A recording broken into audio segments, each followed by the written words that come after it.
kemudian ia menghasilkan buah kebenaran yang memberikan damai kepada mereka yang dilatih olehnya. Now, how does the Lord discipline? Bagaimana Tuhan mendisiplinkan kita? Let's think about the Bible. Mari kita renungkan tentang di Alkitab. In the Old Testament, David committed adultery. Di dalam perjanjian lama, Daud melakukan perzinahan. David committed adultery, and then the sword would not depart from his house. Daud melakukan perzinahan, setelah itu pedang tidak berlalu daripada keturunannya. That was part of because he had shamed the Lord before the Lord's enemies. Karena Daud telah mempermalukan Tuhan di hadapan musuh-musuhnya. He had shown disrespect to the Lord. The Lord was disciplining his household. Dia menunjukkan ketidakpenghormatan kepada Tuhan, makanya Tuhan mendisiplinkan keluarga dan rumah tangganya. In 1 Corinthians chapter 11, di dalam 1 Korintus ayat 11, at the end of the chapter, di dalam akhir daripada pasal itu, we read about how the Corinthian church was not honoring the Lord's body. Kita melihat bagaimana gereja atau jemaat di Korintus tidak menghormati tidak menghormati tubuh They're Kristus. supposed to be having the Lord's Supper, Mereka seharusnya mengadakan perjamuan kudus, but they weren't doing it right. tetapi mereka tidak melakukannya dengan benar. They were eating and gobbling up the food and not feeding some of the people. Mereka makan sekenyangnya dengan And some serakus-rakusnya got drunk. dan meninggalkan orang-orang yang miskin ketinggalan tidak dapat makanan. Iya. Bahkan kadang-kadang mereka itu mabuk-mabukan. So they were not regarding the Lord's body. Mereka tidak menghormati tubuh Kristus. And so Paul said that they were being chastised. Rasul Paulus mengatakan mereka lagi sedang didisiplinkan, dihajar. And the Lord was judging them that they might not be condemned with the world. Dan Tuhan menghakimi mereka supaya mereka tidak dibinasakan bersama-sama dengan dunia. So how are they being disciplined? Bagaimana mereka didisiplinkan? Paul said, for this reason many are sick among you and many sleep. Rasul Paulus mengatakan oleh karena ini banyak di antara kalian yang sakit dan banyak di antara kalian yang mati. Now I know a lot of people have the idea, they say God never causes sickness. Oh, banyak orang berpikir, oh, Tuhan tidak pernah membuat orang sakit. But in the Bible, Tetapi di Alkitab, in the Old Testament, di dalam perjanjian lama, if Israel was obedient, kalau bangsa Israel taat, God said, I will put upon you none of the sicknesses Tuhan berkata, aku tidak akan melakukan salah satu sakit penyakit sampar ini kepada engkau, that I put upon the Egyptians. yang aku lakukan kepada bangsa Mesir. So the Lord put the sicknesses on the Egyptians. Jadi Tuhan menulahkan penyakit kepada bangsa Mesir.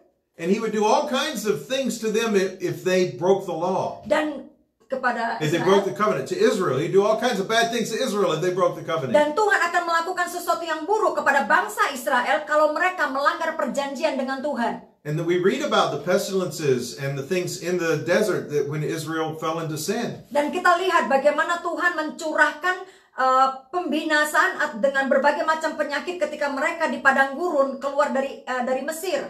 In the New Testament, Di dalam perjanjian baru, we read that because of the Lord's discipline, many of them were sick and many had died, many had slept. It said slept, but it's talking about physical death. di dalam perjanjian baru Tuhan mengatakan Tuhan menghukum mereka, menghakimi jemaat di Korintus. Banyak mereka yang mati, banyak mereka yang sakit. Now he didn't say they went to hell, Tuhan tidak mengatakan mereka pergi ke neraka. but he said so that they not be condemned with the world. Tapi Tuhan mengatakan supaya mereka tidak dibinasakan bersama dengan dunia. And in 1 Corinthians 5, Dan di dalam 1 Korintus 5, there was a fornicator. ada banyak tukang zina. No, there's one guy who was a fornicator Ada satu orang yang hidupnya selalu berzina. with his father's wife. Bahkan dengan istri daripada bapaknya sendiri. And the church had not disciplined him. Dan gereja tidak And mendisiplinkan they were mereka. proud for some reason. Dan entah bagaimana justru mereka tuh merasa bangga karena suatu hal About this man. tentang orang ini. Mungkin punya posisi kalian.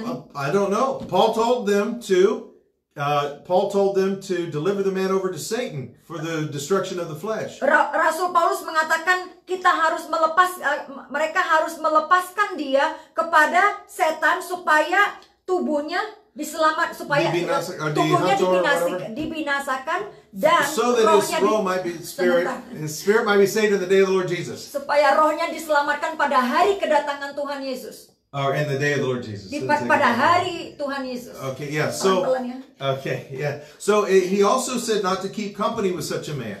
Tuhan juga Rasul Paulus juga mengatakan janganlah bergaul Don't dengan eat orang with him. tersebut, jangan makan dengan mereka. If he calls himself a brother, Kalau mereka menjadi batu sandungan dengan if saudara-saudara he yang calls lain. himself a brother, Kalau orang tersebut menyebut dirinya adalah seorang saudara dalam and he Kristus, had this long list of sins, and he dan lives mereka like this, dan mereka hidup dalam daftar dosa-dosa don't eat ini, with him. Tuhan mengatakan, Rasul Paulus mengatakan jangan makan bersama dengan mereka. He says in that passage Rasul Paulus mengatakan di ayat itu, that a little bit of leaven sedikit ragi leavens the whole lump. akan mengkamirkan semua adonan. He says in that chapter Dia mengatakan di ayat itu that that we are supposed to judge ourselves. bahwa kita harus menghakimi diri kita sendiri. And he said in chapter 11, if we judge ourselves, we will not be judged. Di dalam ayat 11. In the 11th chapter of the same book, he says, if we judge ourselves, we will not be judged.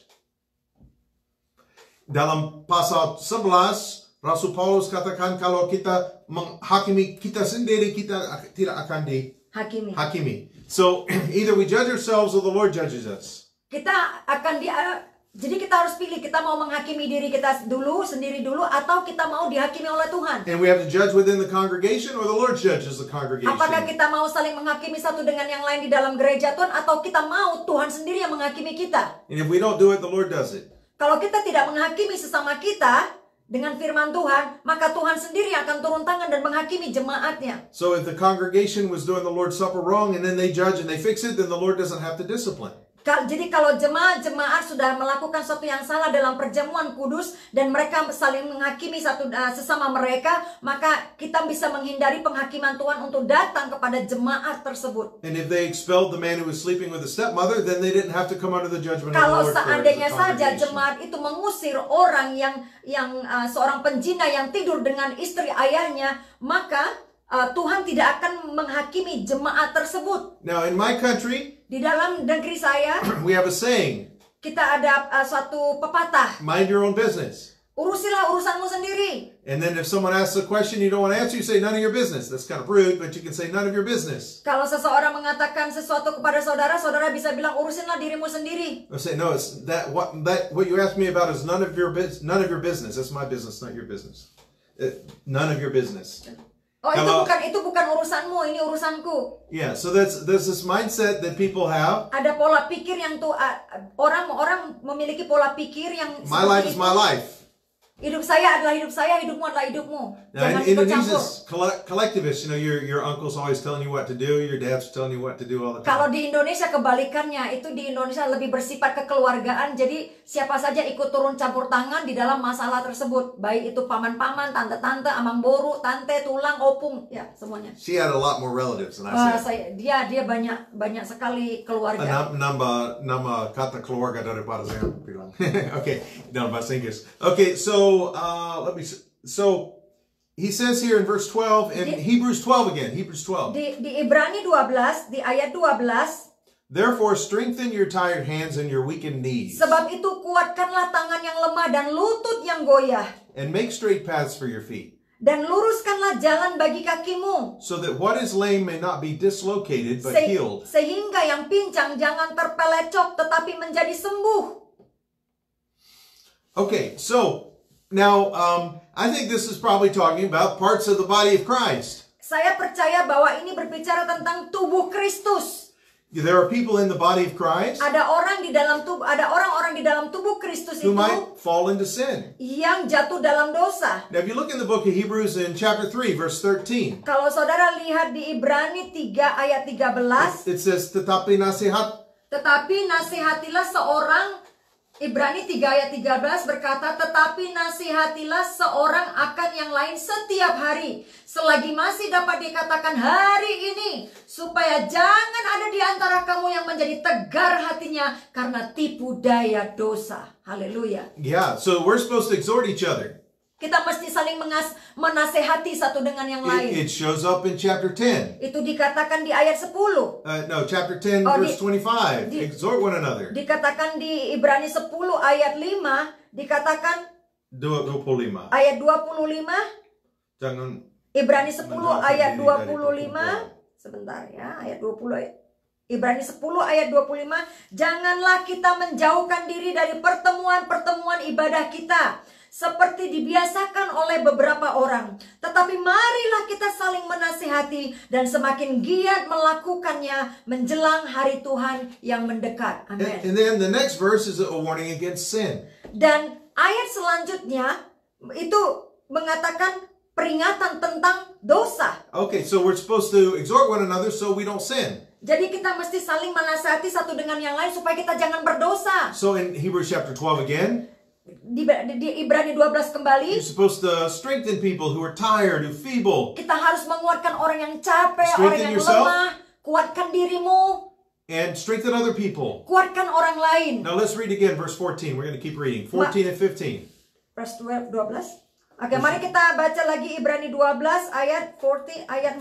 14 and 15. Pursue peace with everyone and holiness. Berusahalah hidup damai dengan semua orang dan kejarlah kekudusan, sebab tanpa kekudusan tidak ada seorang pun akan melihat Tuhan. Wow. Jagalah supaya jangan ada seorang pun menjauhkan diri dari kasih karunia Allah, agar jangan tumbuh akar yang pahit yang menimbulkan kerusuhan dan yang mencemarkan banyak orang.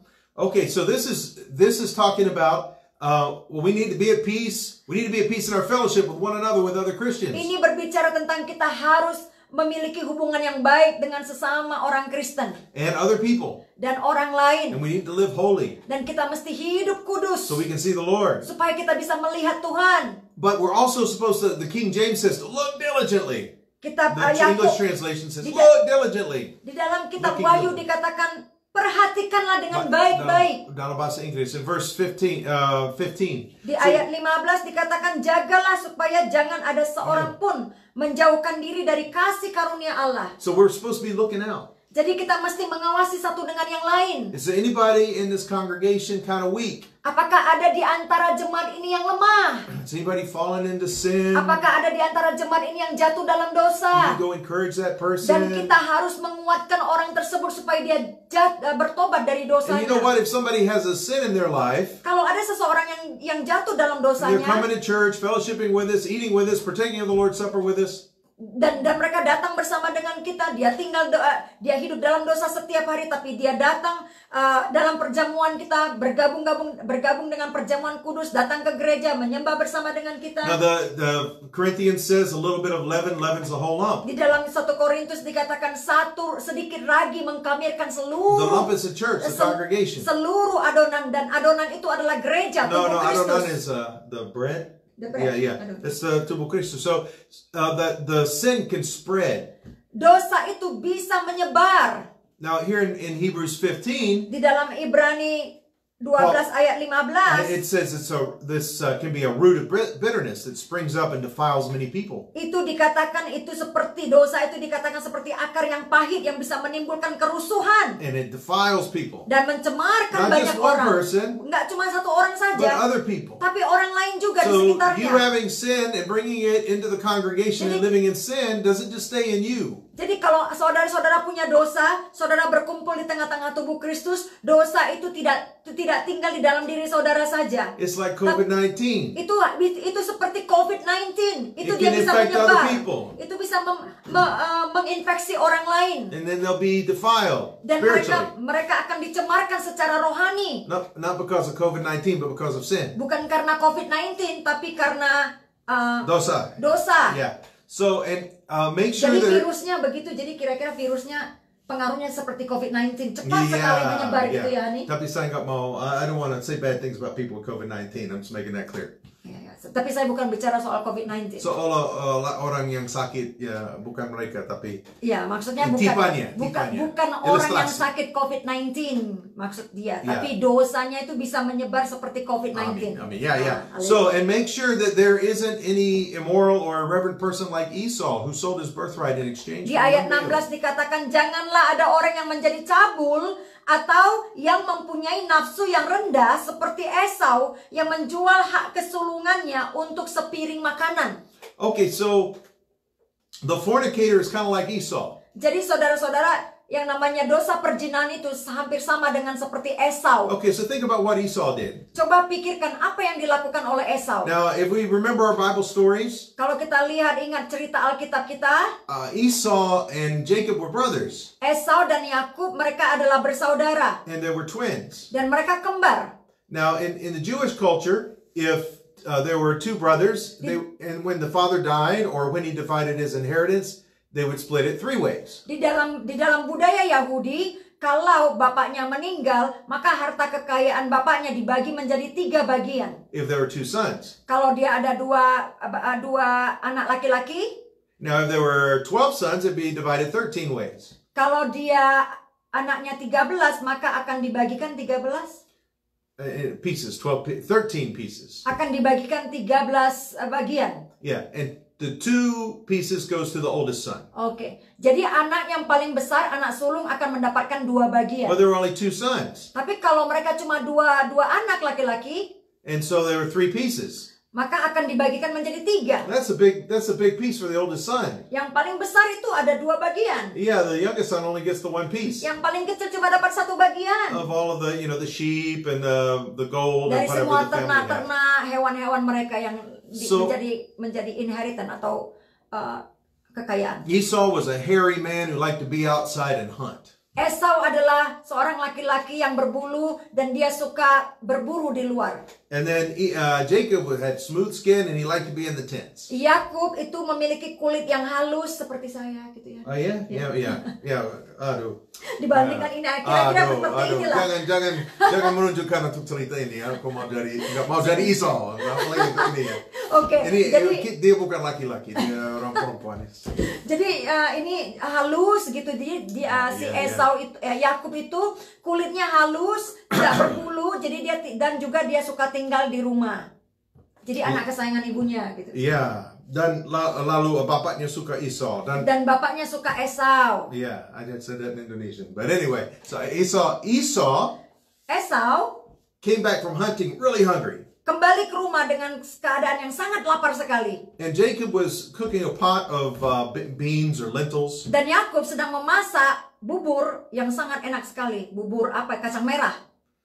Okay, well, yang seperti di Indonesia. I don't know. We don't know what it was made out of. Kita nggak tahu itu bubur terbuat dari apa. So, beans or something, I think. But anyway, so Esau wanted to eat some. Jadi Esau sangat menginginkan sekali makanan bubur itu, kacang itu. Sebab dia sangat lapar. And he said, "Give me the beans. Give me some food." Dia berkata, "Kasihlah saya makanan itu, saya lapar sekali." This wasn't nice of Jacob, but he said, "I'll give it to you if you give me your birthright." Yakub tidak baik ketika dia mengatakan, "Aku akan berikan, tapi berikanlah aku hak sulungmu."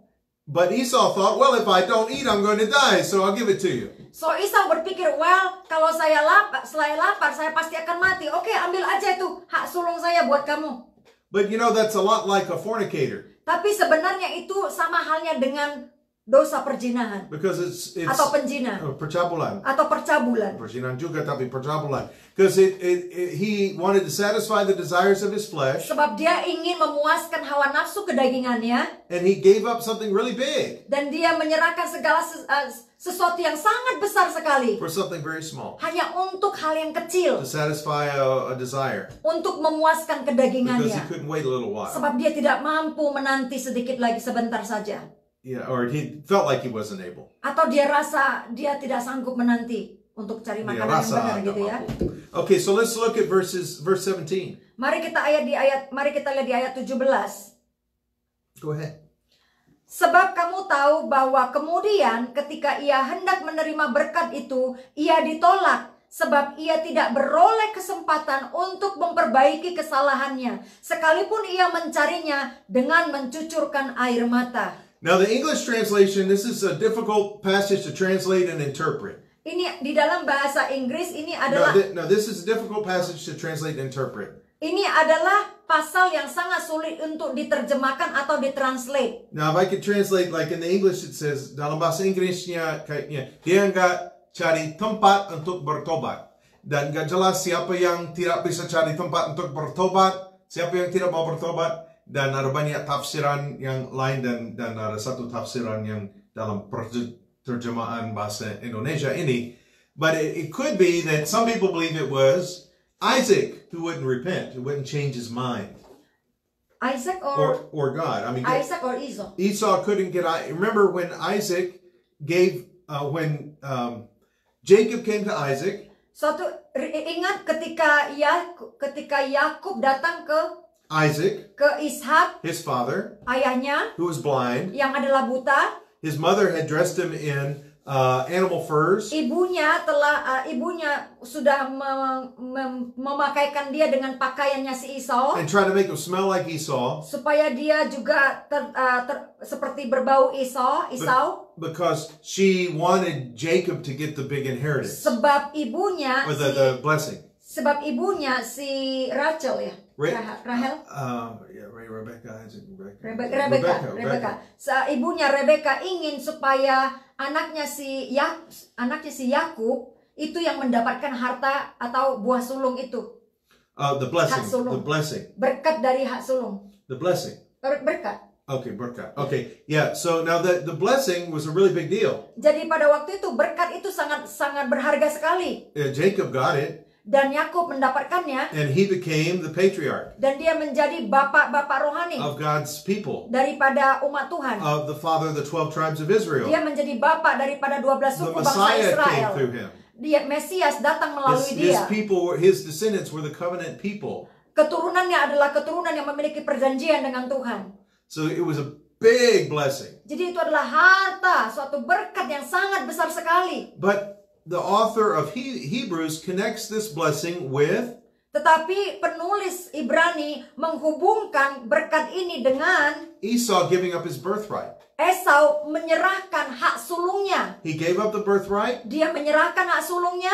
So then he didn't get the blessing either. Dan dia tidak mendapatkan berkat itu juga. And he couldn't make Isaac change his mind. Dia tidak bisa membuat Ishak bapaknya untuk merubah berkat itu atau membalikan berkat itu kepadanya kembali. Even though he cried, he wept. Walaupun dia menangis, walaupun dia berteriak. He couldn't get God to change his mind and give him the big blessing. Dia tidak bisa mengubahkan Allah untuk memberikan kembali haknya atau berkatnya. Now the 1 Corinthians 6 talks about a number of sins. Di dalam 1 Korintus 6 mendatarkan berbagai macam dosa. And it says that they who do such things shall not inherit the kingdom of God. Dikatakan di sana mereka orang yang melakukan dosa ini mereka tidak akan mendapatkan tempat di dalam kerajaan Allah. Now one of those things is fornicators. Salah satu dosa tersebut adalah dosa perzinahan. And now I want you to think if you commit a sin now, just think if God had some great reward for you in the future, in the kingdom to come, in the age to come. Saya ingin saudara merenungkan bahwa Tuhan telah menyiapkan kepada saudara adalah berkat yang sudah disiapkan Tuhan untuk kita miliki di masa yang akan datang. But you start sinning, fornicating, committing other sins. Tetapi saudara mulai berzina, saudara mulai bercabul. And you burn that up. Dan melakukan dosa, saudara sebenarnya sedang membakar berkat saudara tersebut. But it's like what Paul says, that there will be some whose works are wood, hay, and stubble that will be burned up. Sama seperti Rasul Paulus katakan bahwa pekerjaan yang terbuat daripada jerami pada suatu saat akan dibakar. But the person is saved as if someone just escaped from a fire. Tetapi orangnya bisa diselamatkan dari apinya. Benar? No, the person is saved like somebody who got saved out of a fire. Tetapi orang itu akan diselamatkan, cuma orang itu akan diselamatkan seperti orang yang baru diselamatkan dari api. So just imagine if your house burned down and you didn't have anything. Jadi bayangkan kalau saudara punya rumah dan rumah saudara terbakar, saudara tidak akan punya apa-apa. You're alive and you're happy that you're saved from the fire. Saudara bersyukur saudara bisa selamat dari api tersebut. But you don't have anything. Tapi saudara tidak You punya don't upah. have any treasure. Saudara tidak punya harta. So that would be a sad thing. Itu adalah hal yang sangat sedih. So these are some things we need to think about when it comes to sin in the body. Jadi saudara kita harus berpikir hal yang seperti ini ketika kita berbicara tentang dosa di dalam tubuh Kristus. And it can also spread to other people, defile other people. Dan itu juga bisa mencemarkan orang-orang di sekitar kita. And it can invite God's discipline. Dan itu juga bisa mengundang disiplinnya Tuhan. This warning against sin comes right after the discipline passage. Peringat. These verses. Ayat. Beberapa kata. The verses about sin here. ayat tentang dosa di sini di mana? Right after these verses about God disciplining His children. Tentang ayat di Ibrani ini bahwa Allah mendisiplinkan anak-anaknya. And right after He says, you haven't resisted under blood in your struggle against Tuhan sin. katakan kepada mereka bahwa engkau belum melawan dosa dengan darah. So this whole passage is a warning about not sinning. Jadi seluruh pasal ini, ayat ini mengatakan tentang jangan berdosa. So let's consider what it says again. Jadi mari kita pertimbangkan apa yang dikatakan oleh firman Tuhan ini. He reminds us that the Lord disciplines, He chastises. Dia Tuhan mengingatkan kita bahwa Tuhan bisa mendisiplinkan kita. If we are His children. Dan Dia akan mendisiplinkan kita jika kita adalah anak-anaknya. And it is not pleasant, it's unpleasant to be disciplined. Dan itu tidak rasa enak kalau sedang didisiplinkan. It feels bad, it's not good. Rasanya tidak enak, rasanya sakit. Yeah, but it's a good for us because it purges us, it cleanses us. Tetapi baik buat kita has a fruit of righteousness. Karena itu memulihkan kita, membersihkan kita, memurnikan kita. And then there's a warning that we're supposed to watch out and make sure nobody falls short of God's grace. Dan juga ada suatu peringatan agar kita mengawasi satu dengan yang lain, agar kita jangan keluar daripada kasih karunia Tuhan. You know, we're supposed to strengthen each other. Kita mestinya saling menguatkan satu dengan yang lain. The rest of the book tells us to exhort each other. Ayat-ayat selanjutnya mengatakan kita harus mengangkat satu dengan yang lain, menguatkan satu dengan yang lain, menasehati satu dengan yang lain. And then there's this warning. Dan ada satu peringatan about inheriting the blessing. Tentang untuk menerima berkat daripada Tuhan. Not to be sexually immoral or profane. So not like a profane person like Esau who didn't inherit the blessing. Janganlah kita menjadi seperti Esau yang pada akhirnya karena hawa nafsunya dia kehilangan berkatnya. So if you are trapped in a sin, jadi kalau saudara lagi terjebak di dalam dosa, I would encourage you to pray. Saya ingin mengencourage saudara untuk berdoa. And read your Bible. Baca firman Tuhan. You probably hear that a lot in church. Pray and read your Bible. Saudara mungkin sudah sering kali mendengarkan di dalam gereja, bacalah firman-Mu.